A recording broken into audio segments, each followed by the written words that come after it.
Dear students, आज हम BSc third year physics के लेक्चर 1 का आगाज़ करेंगे। इसमें हम थर्मोडायनामिक्स को स्टडी करेंगे और सबसे पहले chapter number 23 kinetic theory and ideal gas, जो कि हेलिडे रेजनिक क्रेन की बुक में 23 नंबर चैप्टर मौजूद है, वहाँ से आगाज़ करेंगे। हम इस लेक्चर में जो टॉपिक्स कवर करेंगे उनमें सबसे पहले हम थर्मोडायनामिक्स की डेफिनेशन करेंगे। इसके बाद हम एक टर्म टेम्परेचर थर्मोडायनामिक्स में कॉमनली यूज होता है, इसको डिफाइन करेंगे। इसके बाद हम स्टेट वेरिएबल्स जिन्हें थर्मोडायनामिक कोऑर्डिनेट्स भी कहते हैं तो देखेंगे। 23.4 टॉपिक में हम आइडियल गैस की सिर्फ डेफिनेशन से आगाज करेंगे और इस आइडियल गैस की डेफिनेशन को यूज करते हुए 23.5 में equation of state ideal gas law से तो हम आगाज थर्मोडायनामिक्स की डेफिनेशन से करते हैं। जैसा कि हम जानते हैं कि therm mean hot, heat, and dynamics mean study of motion.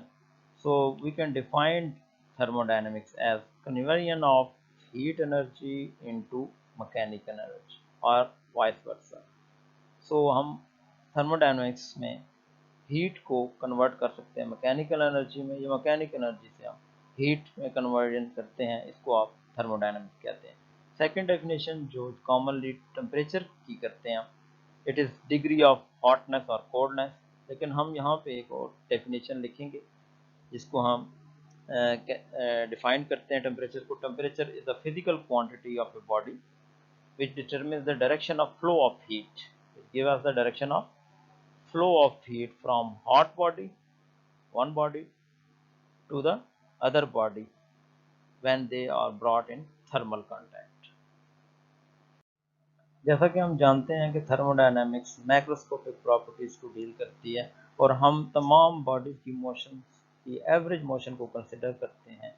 इसी को मद्देनज़र रखते हुए हम स्टेट वेरिएबल्स को डिफाइन करते हैं। स्टेट वेरिएबल्स किसी भी सिस्टम की स्टेट को डिस्क्राइब करने के लिए जो फिजिकल क्वांटिटीज़ मौजूद होती हैं उन्हें हम स्टेट वेरिएबल्स कहते हैं या थर्मोडायनामिक कोऑर्डिनेट्स कहते हैं। For example pressure, volume, temperature, internal energy, entropy etcetera.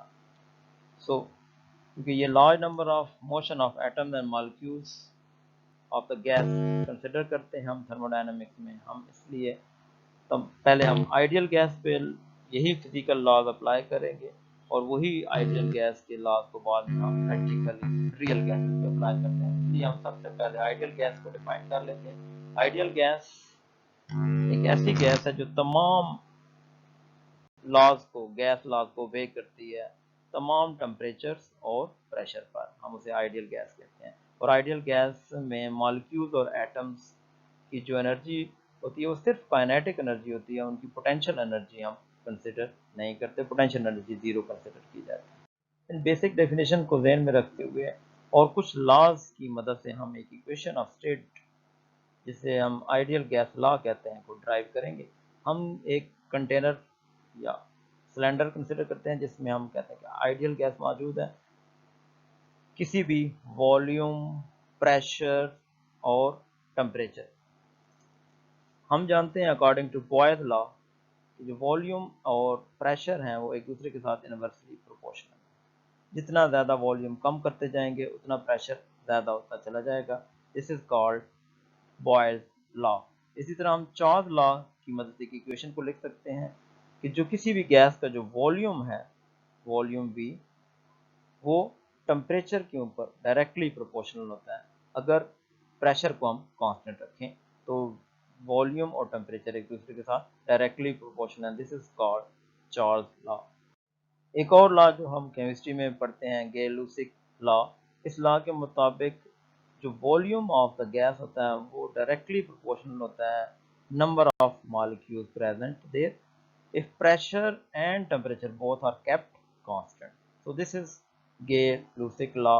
Combining these three laws, Boyle's law, Charles law and Gay-Lussac law, we can write the equation as V is directly proportional to T, temperature, number of molecules N, and inversely proportional to the pressure P.